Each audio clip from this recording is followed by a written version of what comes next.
무슨 하나님이 뭐 빨간 하나님이 있고 하얀 하나님이 있어요? 무슨 감리교니 장로교니 뭐 성결교니 아니 교단이 다르다고 무슨 하나님이 다른 하나님이에요? 다 형제자매예요. 서로 어려우면 서로 도와주고 나누어지고 가지고 서로 배려하고 그래야 하는데 교회가 지금 어떻게 하고 되어가고 있어요? 어떻게 하면은 저 교회에서 성도 하나라도 뺏어올까 하는 그런 못된 생각들을 하고 있는 사람 교회가 지금이요 많아요.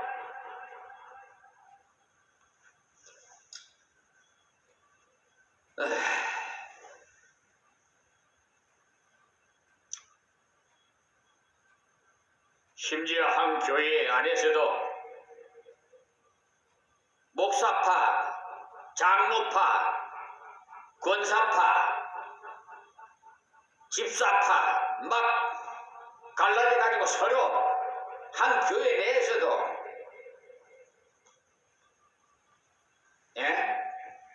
다투고 이 무슨 꼴이에요 이게? 확 전부 그냥 성령의 용광로에다가 그냥 다 그냥 집어 넣어가지고 그냥 새롭게 거듭나게 했으면 좋겠어요.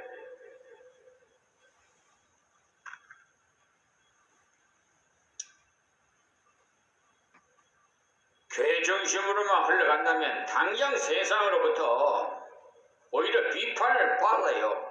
지금 그렇잖아요. 한국교회, 특별히 세계에서 제일 가는 교회라는 개인교회들이 모범이 돼야 되는데 지금 어떻게 되어가고 있습니까?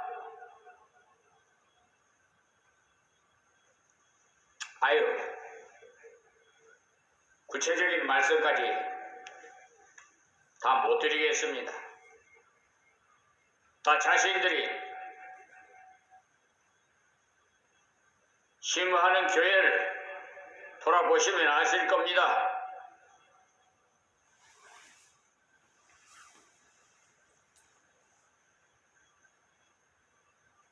그렇지 않아도 세상 신문에 도시교회는 돈이 너무 많아서 탈인 모양이고 시골 교회는 너무 약해져서 탈이라고 신문에 나와 있어요. 그렇다면 공의를 세우는 것이 아니라 공의를 무너뜨리는 거예요. 우리가 하나님 말씀대로 걸어가면 세상 앞에서 하나님의 공의가 세워지는 겁니다. 아, 저렇게 살아가는 것이 그리스도인의 생활이구나 하면서 여러 사람들이 인정해서 존경하게 됩니다. 그래서 성들이 그 교훈을 앙망하리라고 하였습니다. 여기 섬이라는 말씀은 세상에 흩어져 있는 많은 사람들을 가르치는 말씀이, 그러니 섬들이 그 교훈을 앙망하리라고 하신 것은 각 나라 사람들이 주님을 통해서 전해지는 하나님 말씀을 듣고는 아, 우리도 저 말씀을 믿어야겠다, 믿게 되는 사람들이 많아진다는 것입니다. 여러분, 예수 믿는 가정에서 찬송 소리가 나오고 기도 소리가 나오고 예배 드리는 소리가 들려봐요. 이웃에 있는 가정에서도 우리도 예수 믿읍시다. 저 집에 보니까 저렇게 행복하는데 다투지도 않고 서로 사랑하면서 행복하게 사는 걸 보니까 무엇이 있는가 보다고 우리도 교회 갑시다. 그럴 거 아닙니까? 그런데 오히려 예수 믿는 가정에 가서 서로 싸우고 찬송소리 기도소리도 없고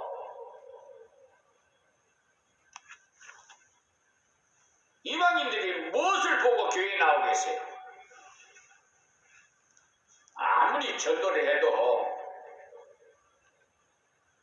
소용없어요. 내가 본이 되지 않는 이상, 예수님 닮지 않은 이상 전도 방법은 뭐니 해도 예수님 본을 받아서 살아가는 자, 그 삶을 보고 예수 믿어요, 예수 믿으세요 말 안 해도 교회로 나오게 돼 있어요. 그리스도를 대신해서 그리스도의 걸어가신 자체를 걸어가면 많은 각지의 사람들이 믿음의 길로 가는 것을 악마하게 된다는 거예요. 공산당 밑에서 복음 전한 앵gel한 사람이 글을 읽어보면요, 놀랍게도 극심한 핍박 가운데도 전도가 그렇게 많이 되었다는 간증을 한 사실이 있어요. 그리고 핍박자라는 세력이 고르다노고 프라는 분이 쓴 책을 보면 자기들이 처음 핍박하려 우라디보스톡이라는 도시에 갔을 때 예수를 믿는 사람이 3,000명이라고 하더랍니다. 그래서 그 3,000명을 소탕하기 위해서 많은 노력을 기울였는데도 불구하고 2년이 지나고 나니까 3만 명으로 불어났더라는 겁니다. 왜 그렇게 불어났겠습니까? 거창한 설교를 들은 것도 아닌데 어떻게 그렇게 믿는 자가 점점 많아지겠어요? 그들은 그런 어려움 중에도 사랑을 실천하고 남들에게 나눠주는 것을 믿지 않는 자들이 보고는 감격해서 고난과 채찍을 각오하고 예수님을 믿는 사람들이 많다라는 겁니다. 그러므로 예수 믿기만 하면은 땅의 물질의 복을 받고 편안해진다고 전한다고 해서 예수님을 믿는 것은 아닙니다. 고난을 보여줘도 예수님 믿는 사람은 믿습니다. 단지 예수 그리스도의 참 사랑을 보여줄 때 진정한 예수를 믿는 사람이 생겨요. 그 아버지의 그 아들이라는 속된 말이 있잖아요. 예수 믿으면 부자 되고 어쩌고 하면 돈 많은 사람은요, 교회도 돈이 필요한가 봐 하면서 비웃기만 해요. 그러나 그리스도의 참된 복음을 순수하게 전하면 돈 많은 사람들 생명을 발견하고 죽게로 돌아옵니다. 이 돈이 무슨 소용이 있느냐? 다 헛되고 헛된 거 죽을 때 가지고 가는 것도 아닌데 정신이 깨어나요. 그래서 섬들이 그 교훈을 악마하리라고 하였으니 얼마나 좋은 사건입니다. 예수님께서 오셔서 이대로 걸어가셨는데 이대로 사건이 일어났어요. 우리도 그리스도의 형상을 본받아서 이 길을 걸어가는 자가 되어야 합니다. 주님을 섬기되 하나님이 붙들어 주심으로 기쁨으로 섬기는 하나님의 은혜를 받아서 자원해서 섬기는 그런 성도가 되어야 돼요. 그런데 성도는 섬기되 이방 사람들도 섬겨야 돼요. 그냥 펜가를 시기로 예수 믿는 사람만 섬기고 이방인들은 그냥 돌아보지도 않고 그러면 안 돼요. 지금 정치하는 것도 보면은 편가르기 식이에요. 여당, 야당. 여당은 대한민국 사람 아니에요? 야당은 대한민국 사람 아니에요? 서로 상대당을 존중하고 배려하고 인정하고 좀 뭔가 좀 선진국다운 정치를 해야지. 매일 싸움받기나 하고 또 주권자인 대통령 국민으로부터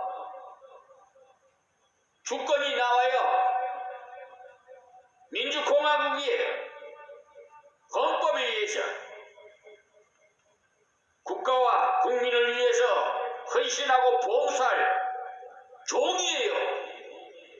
군립해서는 안 돼요. 내가 대통령이다. 나를 따르라. 그런 식으로 하면 안 돼요. 국민을 섬겨야 돼요. 귀를 열고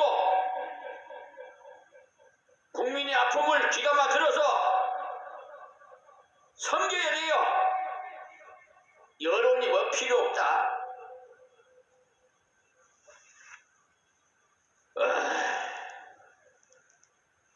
이 나라의 주권은요, 국민이에요.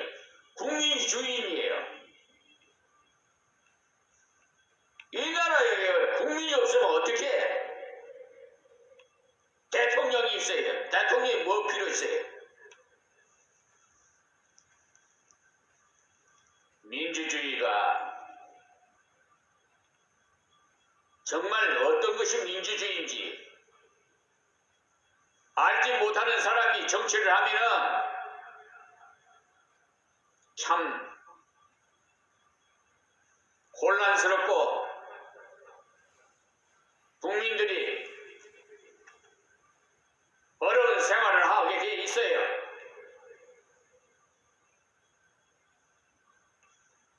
그 결과는 열매로 나타납니다.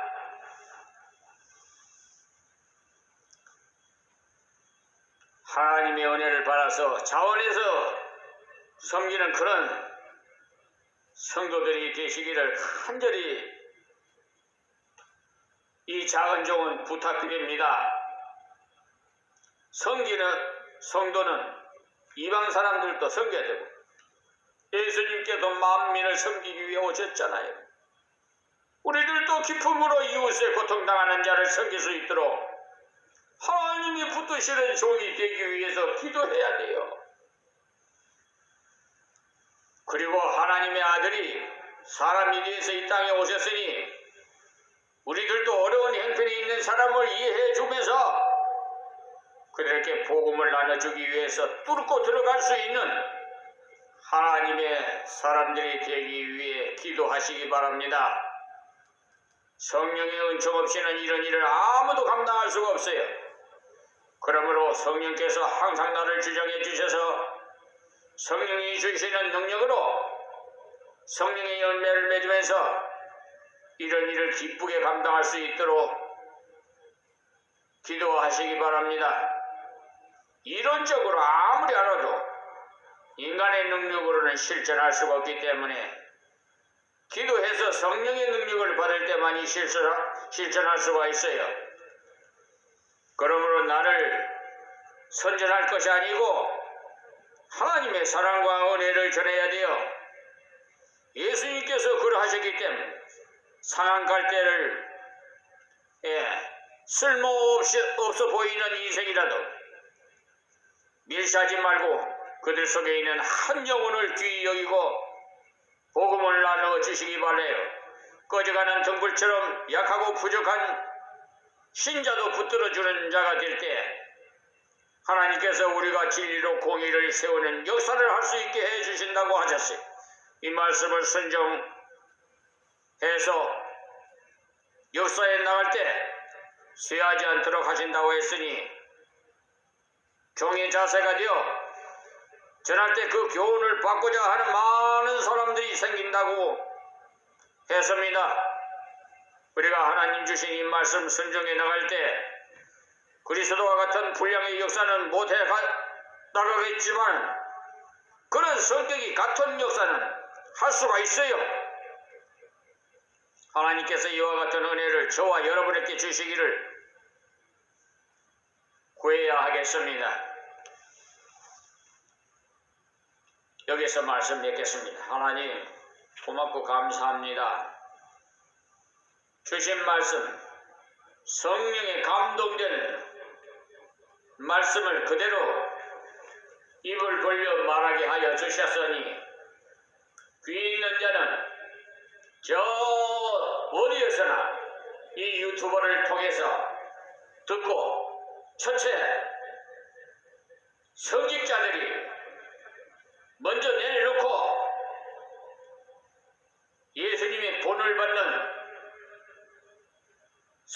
자가 되게 해 주시옵소서.